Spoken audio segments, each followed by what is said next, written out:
지금 그게 말이라고 하고 있어요? 정신 나갔구먼. 국방부 장관을 향해 이렇게 일갈할 수 있는 사람이 과연 몇 명이나 될까요? 2010년 국회 국방위원회 71세의 한 초선 의원이 쏟아낸 호통에 현역 장성들이 벌벌 떨었습니다. 하지만 이 사람은 단순한 노인이 아니었어요. 1967년 혼자서 북한에 잠입해 적군 33명을 사살하고 돌아온 전설의 대위. 8년간 포기하지 않고 북한의 땅굴을 찾아낸 집념의 장군. 그리고 미군들이 타이거 제너럴이라고 부르며 존경했던 진짜 군인. 김신조조차 남북을 합해서 제일 무서운 사람이라고 인정했던 그 남자의 이름은 이진삼이었습니다. 과연 이 한 사람의 인생에는 어떤 이야기들이 숨겨져 있을까요? 왜 87세가 된 지금까지도 사람들은 그를 전설이라고 부르는 걸까요? 지금부터 대한민국 군 역사에 길이 남을 한 군인의 파란만장한 삶을 들려드리겠습니다. 1937년 충청남도 부여 한 아이가 태어납니다. 이름은 이진삼이었죠.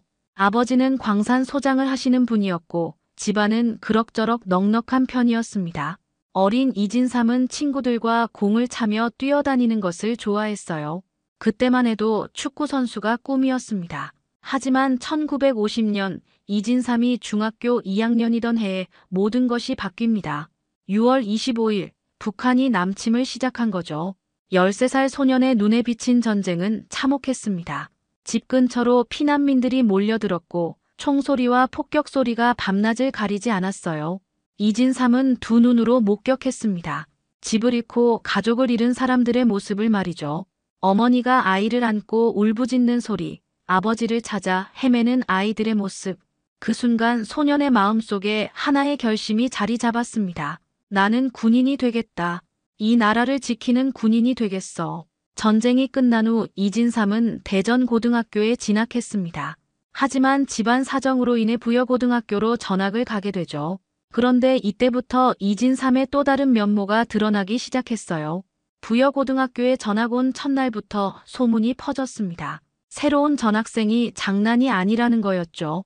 당시 부여고에는 레슬링 선수 출신의 학생이 있었는데 모든 학생들이 인정하는 최고였습니다. 그런데 이진삼과 한번 붙어보자는 이야기가 나왔고 결과는 의외였어요. 훗날 그 학생은 이렇게 회상했습니다. 요리조리 절도 있게 피해 다니더라. 내 평생 그렇게 맞아본 적이 없었다. 이진삼의 주먹 실력은 삽시간에 부여 전체에 알려졌습니다. 한 번은 수원 농고 학생들이 단체로 부여에 왔을 때 혼자서 여러 명과 맞서 싸운 적도 있었죠. 하지만 이진삼은 단순한 싸움꾼이 아니었습니다. 6.25 전쟁을 목격한 후 품었던 그 결심을 잊지 않고 있었거든요. 체격은 작았지만 운동신경은 뛰어났고 무엇보다 의지가 남달랐습니다. 축구선수의 꿈은 접었지만 더 큰 꿈을 품고 있었죠. 바로 이 나라를 지키는 진짜 군인이 되는 것 말입니다. 소년 이진삼의 눈빛은 날이 갈수록 더욱 강해졌습니다. 전쟁의 참혹함을 직접 본 세대답게 평화의 소중함을 누구보다 잘 알고 있었거든요. 그리고 그 평화를 지키기 위해서는 강한 군대가 필요하다는 것도 말이죠. 1955년 18세가 된 이진삼은 육군사관학교 15기로 입학합니다. 필기시험 성적은 그리 좋지 않았지만 체력 검정에서 뛰어난 성과를 보여 간신히 합격할 수 있었죠. 전체 230명 중 159등이었습니다. 하지만 이진삼은 포기하지 않았어요. 내가 여기서 뒤처질 순 없다. 밤낮으로 공부에 매달렸습니다. 결국 졸업할 때는 120등까지 올라갔고 초급 군사학교에서는 100명 중 2등을 차지하는 놀라운 성과를 보여줬죠. 1959년 소위로 임관한 이진삼의 첫 부임지는 25사단 수색중대 소대장이었습니다. 그런데 여기서 이진삼의 진가가 드러나기 시작했어요. 당시 6.25 전쟁 참전 용사들이었던 하사관들은 학력은 낮지만 경험이 풍부했습니다. 갓 임관한 장교들을 우습게 보는 경우가 많았죠. 사단장이 직접 이진삼 소위를 불렀습니다. 이 소위가 중사들 교육을 해라. 이진삼은 2주간의 교육과정을 만들어 50여 명을 8개월간 훈련시켰습니다. 사격, 확약, 소부대 전투기술, 지휘통 제압까지 자신이 배운 모든 것을 쏟아부었어요. 그런데 놀라운 건 모든 훈련에서 이진삼이 직접 먼저 보여줬다는 겁니다. 한밤중 산악 행군을 시킬 때도 차가운 겨울 얼음물에 들어갈 때도 항상 맨 앞에 섰어요. 하사관들은 불평불만 없이 교육을 수료했습니다. 중간에 낙오하는 교육생은 반드시 다시 재교육을 받아야 했죠. 하지만 이진삼의 진짜 실력은 따로 있었습니다. 바른말을 잘하는 장교로 소문이 자자했거든요. 그런데 바른말을 하려면 자신이 모든 것을 알아야 한다는 신념이 있었어요. 포병과 기갑, 보병은 물론이고 다른 병과의 전술까지 독학으로 공부했습니다. 그 결과 어떤 장교든 이진삼 앞에서는 이론적으로 꼼짝도 못했어요. 소위님, 이건 어떻게 생각하십니까? 그건 이렇게 해야 합니다. 포병 교범 78페이지에 나와 있는 내용인데 선배 장교들도 할 말을 잃을 정도였죠. 여기에 이진삼의 신체 능력은 정말 놀라웠습니다. 키 166cm의 몸무게 68kg의 작은 체격이었지만 축구와 복싱, 육상까지 못하는 게 없었어요. 태권도 실력은 7단에 달했고 실전 무술의 대명사인 특공 무술도 그가 창안했다는 소문까지 돌았습니다. 많은 선후배 군인들이 이진삼을 좋아했습니다. 그 중에는 전두환과 노태우도 있었죠. 이진삼은 이런 인연으로 충청도 출신이었지만 경상도가 주축인 하나회에도 가입하게 됩니다. 훗날 박정희 정권의 실세였던 윤필용 연대장 밑에서 중대장을 지내게 되는데 이는 전두환이 윤필용에게 이진삼을 소개시켜주면서 연결된 것이었어요. 이때부터 이진삼의 본격적인 군 생활이 시작됩니다. 하지만 그는 단순한 엘리트 장교가 아니었어요. 실전에서 통하는 진짜 군인이 되고 싶어 했거든요. 1967년 한반도의 긴장이 극도로 고조되던 시기였습니다. 북한의 김일성이 베트남 전쟁에 집중하고 있는 미국을 틈타 과감한 도발을 감행하고 있었거든요. 그 해에만 무려 11번이나 무장공비를 난파시켰습니다. 특히 충격적이었던 건 김도표 중령 가족 살해 사건이었어요. 북한 무장공비들이 21사단 65연대 부연대장이던 김도표 중령의 관사에 침입해 중령과 어린 세 자녀를 무참히 살해한 거였죠. 휴전선에서 불과 10km 떨어진 곳에서 벌어진 일이었습니다. 당시 방첩부대 특공대장이었던 이진삼 대위는 피가 끓어올랐습니다. 이렇게 당하고만 있을 수는 없다. 이진삼은 직속 상관인 윤필용 방첩부대장을 찾아갔습니다. 군인이 맞고만 있을 수는 없는 것 아닙니까? 제가 직접 북한으로 가서 우리 군이 당한 자존심을 회복하겠습니다. 윤필용 장군은 손사래를 쳤어요. 방첩부대는 간첩을 검거하는 부대지 보복하는 부대가 아니야. 안 돼. 하지만 이진삼은 물러서지 않았습니다. 저는 방첩부대 특공대장입니다. 제가 안 하면 누가 합니까? 더 이상 당할 수만은 없습니다. 윤필용은 고개를 저었습니다. 자네 뜻은 알지만 지금 북으로 간다는 건 생명을 걸고 불 속에 뛰어드는 격이야. 그래도 이진삼 대위가 자신의 목숨을 걸고 작전을 결행하겠다고 하자 윤필용 장군은 결국 암묵적으로 동의해 주었습니다. 이진삼은 서빙고 포로 수용소를 찾아갔어요. 남한으로 침투했다가 붙잡힌 무장공비 중에서 3명을 직접 선발했습니다. 모두 북한 출신이었기 때문에 북한 지리에 밝았고 무술과 사격에도 능했죠. 하지만 문제가 있었습니다. 이들이 작전 중에 배신할 가능성이 있다는 거였어요. 이진삼은 이들을 포섭하기 위해 특별한 방법을 썼습니다. 북한에서는 느낄 수 없는 자유를 보여줬죠. 식당, 극장, 유원지를 함께 다니며 남한 사회의 모습을 체험하게 했습니다. 최고급 음식과 장비들을 자신의 사비로 충당했어요. 아버지가 남기신 유산을 나라를 위해 쓴 거였습니다. 무엇보다 자신의 집에 데려가 가족들과 식사를 함께 했습니다. 고향 부여에도 데려가 관광을 시켜주며 형제 같은 신뢰감을 쌓았어요. 드디어 1967년 9월 27일 제1차 침투 작전이 시작됩니다. 이진삼 대위와 대원 3명은 북한군 복장으로 갈아입고 비무장지대로 들어갔습니다. 평지에는 지뢰가 많았기 때문에 계곡을 선택해 이동했죠. 낮에는 숨어서 기다렸다가 밤이 되면 움직였습니다. 그렇게 적에게 발각되지 않고 목표 지점에 다가갔는데 북한군 15명이 지뢰를 매설하는 작업을 하고 있는 걸 발견했어요. 이진삼 일행은 공격을 개시했습니다. 수류탄을 던지고 기관총을 난사하자 북한군들이 당황하며 도주했죠. 결국 13명의 북한군을 사살하는 데 성공했습니다. 2차 작전에서는 경계가 더욱 강화되어 실패했지만 3차 작전에서는 북한군 지피를 기습해 20명을 사살했습니다. 하지만 이때 소중한 대원 1명을 잃었어요. 총 3차례 작전으로 북한군 33명을 사살한 이진삼. 박정희 대통령은 그를 청와대로 불러 격려했습니다. 하지만 전두환과 노태우가 만류했죠. 자네도 처자식이 있지 않느냐? 이제 그만하라. 이진삼 대위는 그제서야 작전을 중단했습니다. 그의 신조는 변함없었어요. 명예는 상관에게, 공은 부하에게, 책임은 나에게. 북파작전 이후 이진삼의 명성은 군 전체에 퍼졌습니다.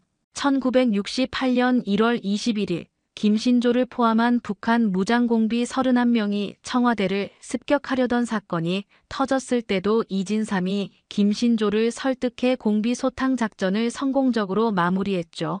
김신조는 훗날 이렇게 증언했습니다. 나는 북에서 악소리 날 만큼 훈련받은 특공대원이었다. 그런데 남에 내려와서 내 눈을 의심하지 않을 수 없었다. 눈이 무릎까지 쌓이고 길이 미끄러워 걸어다니는 것도 애를 먹었는데 펄펄 날아다니는 사람이 있더라. 더구나 총알이 빗발치는 곳을 방탄조끼도 입지 않고 다니더라. 남북을 합해서 제일 무서운 사람은 이진삼이다. 이후에도 이진삼은 여러 간첩 사건을 해결했습니다. 1968년 서산군 무장간첩 소탕작전, 1969년 남침간첩 검거 등 굵직한 성과를 올렸죠. 정보 개통에서 10년을 보내며 승진도 빨랐습니다. 하지만 이진삼의 마음은 다른 곳에 있었어요. 저는 야전 지휘관이 되고 싶습니다. 노태우 대통령이 보안사령관을 맡아달라고 권유했을 때도 이진삼은 단호하게 거절했습니다. 저는 보안사령관 안 하겠습니다.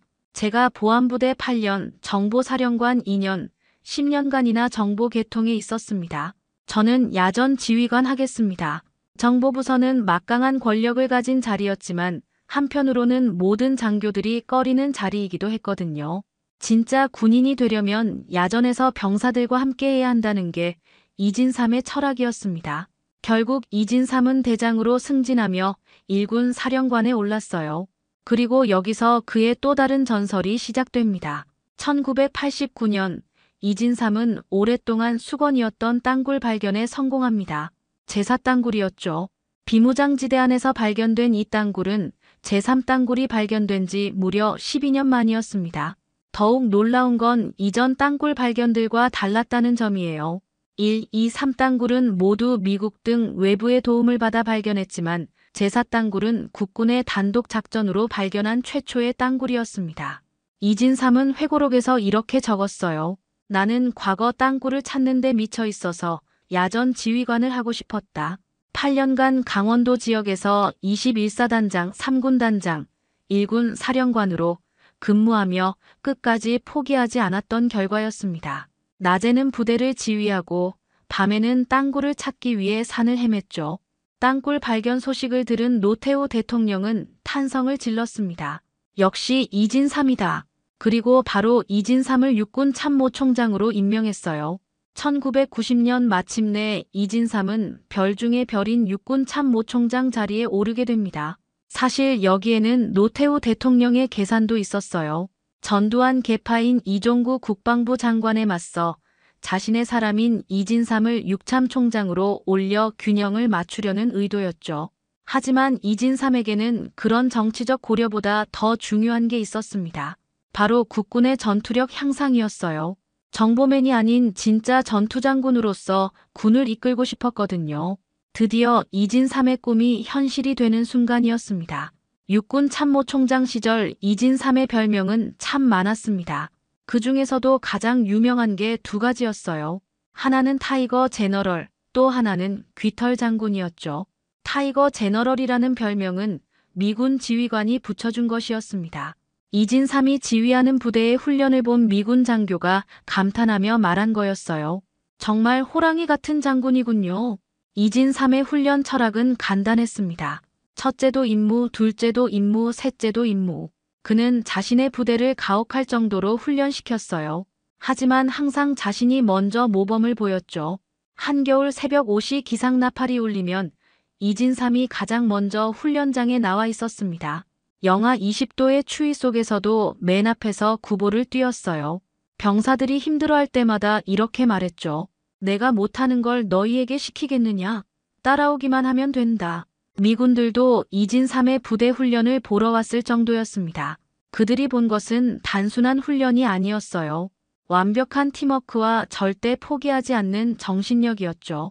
반면 귀털 장군이라는 별명은 좀 특이한 사연이 있었어요. 소위 시절부터 이진삼의 귀에는 털이 자라기 시작했습니다. 나이가 들수록 더 길어졌죠. 조선일보에서 이를 캐리커처로 그리면서 귀털 장군이라는 별명이 붙었어요. 처음에는 당황스러웠지만 이진삼은 오히려 이 별명을 좋아했습니다. 군인은 외모가 아니라 실력으로 승부하는 거 아니냐? 라며 웃어넘겼거든요. 하지만 이런 강인한 군인에게도 아픈 상처가 있었습니다. 바로 가족에 대한 미안함이었어요. 이진삼은 평생을 투철한 군인 정신으로 살아왔지만 가족에게는 항상 미안한 마음뿐이었습니다. 군 생활로 너무 바빠서 아들의 출산조차 나중에 알았을 정도였어요. 무엇보다 마음 아팠던 건 자녀들을 단 한 번도 따뜻하게 안아준 적이 없었다는 것이었습니다. 아버지로서 해야 할 일들을 거의 하지 못했죠. 특히 북한으로 침투하던 그날 밤의 기억은 평생 잊을 수 없었어요. 집을 떠나기 전 잠자는 아이들을 바라보면서 이런 생각이 들었습니다. 내가 죽으면 아이들은 아빠가 왜 죽었는지도 모르고 저렇게 잠을 자겠지. 그리고 집사람은 과부가 되겠구나. 코끝이 시큰해졌어요. 하지만 돌아서야 했습니다. 적의 공격에 침묵하는 비겁한 아버지가 되고 싶지는 않다. 이것이 이진삼의 철학이었어요. 개인의 행복보다 나라의 안전을 우선시했던 거죠. 가족을 사랑하는 마음이 컸기 때문에 더욱 강한 군인이 되어야 한다고 생각했습니다. 훗날 이진삼의 북파작전이 뉴스에 나오면서 가족들이 처음 알게 되었다고 해요. 저녁 식사를 하고 있는데 뉴스에서 아버지 이야기가 나오는 걸 보고 깜짝 놀랐죠. 아버지가 뭘 많이 했다는 건 알고 있었지만 북한에 가서 어떻게 했는지는 그때 처음 알게 됐다. 타이거 제너럴이든 귀털 장군이든 이진삼에게는 모두 자랑스러운 별명이었습니다. 하지만 그가 정말 원했던 건 단 하나였어요. 진짜 군인, 그리고 좋은 아버지가 되는 것이었죠. 2008년 71세의 이진삼이 새로운 도전을 시작합니다. 18대 국회의원 선거에서 고향인 부여청량 지역구에 출마한 거였어요. 당시 초선 의원 중 최고령이었죠. 많은 사람들이 의아해했습니다. 왜 이 나이에 정치를 시작하시나요? 이진삼의 답은 간단했어요. 나라를 지키는 방법이 달라졌을 뿐입니다. 이제는 국회에서 국방정책을 통해 나라를 지켜야죠. 국회에 입성한 이진삼은 당연히 국방위원회에 배정되었습니다. 그리고 곧 국방위의 스타로 자리매김했어요. 비록 초선 의원이었지만 국방정책과 안보 문제에 있어서는 누구보다도 전문가였거든요. 그런데 2010년 국회 국방위원회에서 벌어진 일이 화제가 되었습니다.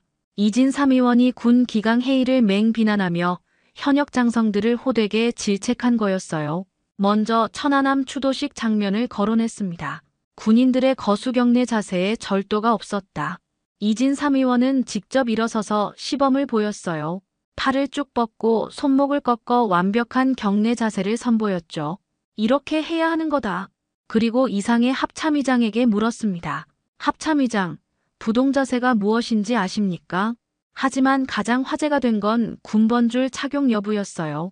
이진삼 의원이 회의장에 있던 이상의 합참의장과 김성찬 해군 참모총장에게 물었습니다. 두 분 군번줄 목에 메고 있습니까? 당황한 두 사람이 안 맸습니다라고 대답하자 이진삼 의원은 뒤에 앉아있던 장성들에게 추궁했어요. 군번줄 맨 사람 손들어 보세요. 그런데 장성들 대부분이 군번줄을 메고 있지 않았습니다. 이진삼 의원은 경로했죠. 전사했을 때 누가 죽었는지 어떻게 알겠습니까? 또 부상을 당했을 땐 혈액형을 알아야 수혈을 할 것 아닙니까? 나는 군번줄을 한 번도 안 맨 적 없습니다. 간부들부터 자세를 가다듬으십시오. 이때 김태영 국방부 장관이 상황 수습을 위해 답변했습니다.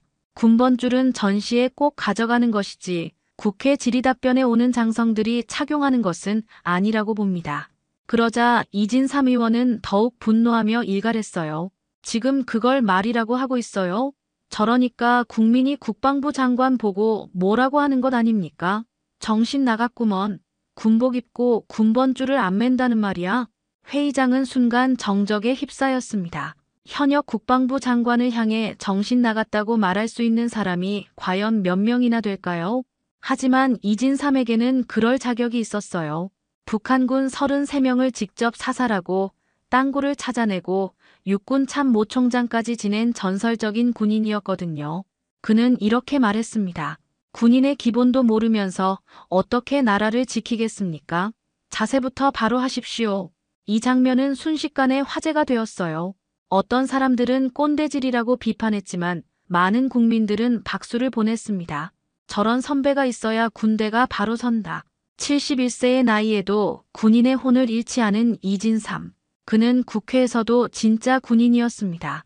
2012년 19대 총선이 다가왔습니다. 하지만 이진삼에게는 예상치 못한 소식이 전해졌어요. 당에서 공천을 주지 않겠다는 거였습니다. 너무 고령이라는 게 이유였습니다. 75세의 나이 확실히 젊은 정치인들에게 밀려날 수밖에 없는 상황이었죠. 하지만 이진삼은 포기하지 않았어요. 무소속으로 출마를 결심했습니다. 내가 이 지역을 위해 할 일이 아직 남아있다. 선거운동은 쉽지 않았습니다. 당의 지원 없이 혼자서 모든 걸 해결해야 했거든요. 하지만 이진삼은 끝까지 최선을 다했어요. 고향 사람들을 직접 만나다니며 자신의 정치 철학을 설명했습니다. 결과는 아쉬웠어요. 새누리당 김근태 후보에게 패배했습니다. 재선에 실패한 거였죠. 선거 결과를 받아든 이진삼의 마음은 복잡했습니다. 내가 더 이상 필요하지 않다는 뜻인가. 하지만 얼마 지나지 않아 반전이 일어났어요. 당선된 김근태 의원이 1년도 지나지 않아 의원직을 잃게 된 거였습니다. 재보궐선거가 실시되는 상황이 벌어진 거죠. 주변에서는 이진삼에게 다시 출마하라고 권했어요. 이번엔 기회가 있을 것 같은데요. 이진삼도 한때 출마 의사를 표명했습니다. 하지만 곰곰 생각해보니 마음이 달라졌어요. 이제 그만해야 할 때가 온 것 같다. 결국 재보궐선거에 출마하지 않기로 결정했습니다. 그렇게 이진삼의 정치 생활은 막을 내렸어요.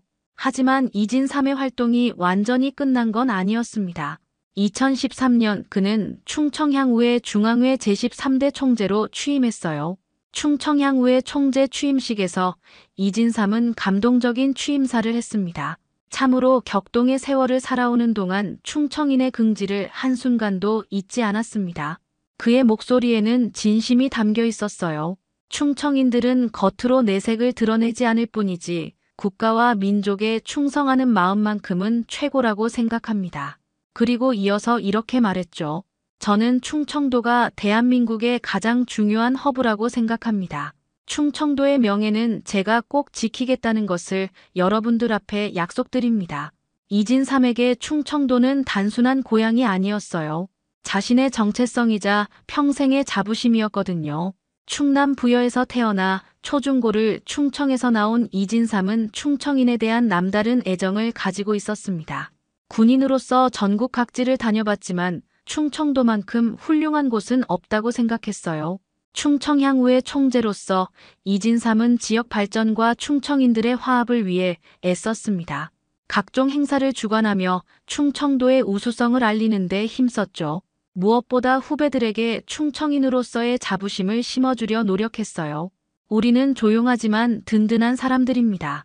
화려하지 않아도 묵묵히 자신의 일을 해내는 사람들이죠. 정치는 은퇴했지만 이진삼의 마음속 군인 정신은 여전했습니다. 이제 다른 방식으로 나라와 지역을 위해 봉사하는 거였어요. 75세가 넘은 나이에도 이진삼은 끝까지 군인이었습니다. 계급장은 떼었지만 마음속 군인 정신만큼은 그 누구보다 뜨거웠거든요. 2024년 87세가 된 이진삼은 여전히 건재합니다. 나이가 들어도 그의 눈빛만큼은 여전히 날카로워요. 충청향후회 총재로서 후배들을 이끌며 지역 발전을 위해 애쓰고 있죠. 그의 별명은 정말 많았습니다. 전설의 대위, 타이거 제너럴, 귀털 장군, 북파 작전의 영웅까지. 하지만 이진삼 자신이 가장 소중히 여기는 건 따로 있었어요. 명예는 상관에게, 공은 부하에게, 책임은 나에게. 이것이 바로 이진삼이 평생 지켜온 군인의 신조였습니다. 단순한 구호가 아니었어요. 진짜 삶의 철학이었죠. 북파 작전을 할 때도 그랬습니다. 성공하면 상관의 지위가 좋았던 거고 대원들이 용감했던 거였어요. 하지만 실패하거나 대원이 다치면 모든 책임은 자신이 져야 한다고 생각했죠. 땅굴을 찾을 때도 마찬가지였습니다. 8년 동안 포기하지 않고 강원도 지역을 누비며 제사 땅굴을 찾아낸 것도 이런 책임감 때문이었어요. 내가 못 찾으면 누가 찾겠나? 내 임무다. 육군 참모총장이 되어서도 변하지 않았습니다. 군의 기강을 바로 세우고 전투력을 향상시키는 것이 자신의 책임이라고 생각했거든요. 국회의원이 되어 후배 장성들을 질책할 때도 그런 마음이었어요. 군번줄 하나, 경례 자세 하나도 대충 넘어갈 수 없었죠. 군인의 기본도 안 되면서 어떻게 나라를 지키겠나. 어떤 사람들은 이진삼을 두고 시대에 뒤떨어진다고 말하기도 했습니다. 너무 엄격하고 융통성이 없다는 거였어요. 하지만 이진삼은 흔들리지 않았습니다. 시대가 바뀌어도 변하지 않는 게 있다고 믿었거든요. 바로 군인의 본분이었죠. 편한 게 좋은 건 아니다. 어려워도 올바른 길을 가야 한다. 이진삼의 삶을 돌아보면 참 파란만장했습니다. 6.25 전쟁을 목격한 소년이 육사에 입학하고 북파 작전으로 전설이 되고 땅굴을 찾아내고 육군 참모총장까지 올랐죠. 정치에도 도전했고 마지막까지 충청도를 위해 활동하고 있습니다. 그 모든 과정에서 이진삼이 잃지 않은 건 군인의 정신이었어요. 계급장을 떼어도 나이가 들어도 정치를 은퇴해도 변하지 않았습니다. 훗날 이진삼은 이렇게 회고했어요. 나는 평생 한 가지만 생각하고 살았다. 어떻게 하면 이 나라를 제대로 지킬 수 있을까 하는 것 말이다. 북한군 33명을 사살한 것도, 제사 땅굴을 찾아낸 것도, 국방위에서 후배들을 질책한 것도 모두 같은 마음에서 나온 행동이었습니다. 이제 87세가 된 이진삼. 몸은 예전 같지 않지만 정신만큼은 여전히 청년 같아요. 후배들에게 이런 말을 자주 합니다. 군인은 편할 때를 대비해서 존재하는 게 아니다. 어려울 때를 대비해서 존재하는 거다. 김신조가 했던 말이 생각납니다. 남북을 합해서 제일 무서운 사람은 이진삼이다. 하지만 정작 이진삼 자신은 이렇게 말해요. 무서운 게 아니라 책임감이 있는 거다. 내가 안 하면 누가 하겠나? 시대는 변했습니다. 하지만 이진삼이 보여준 진짜 군인의 모습은 변하지 않는 가치입니다. 명예보다 책임을, 공로보다 의무를, 개인보다 나라를 먼저 생각하는 정신 말이에요. 그래서 이진삼의 이야기는 지금도 계속됩니다. 별은 떼었지만 군인의 영혼은 영원하거든요. 이진삼 예비역 장군님의 군인 정신은 시대를 초월하는 것 같습니다. 하나회에 가입하는 등의 과오도 있으셨지만 군인으로서의 역할에는 누구보다도 충실하셨고 또 명예는 상관에게, 공은 부하에게, 책임은 나에게 라는 신조로서 살아오신 장군님 항상 건강하시길 빌며 이 영상을 마무리합니다. 오늘 영상 어떠셨나요? 재미있으셨으면 구독과 좋아요 부탁드립니다. 시청자 여러분께서도 항상 건강하시고 행복하세요.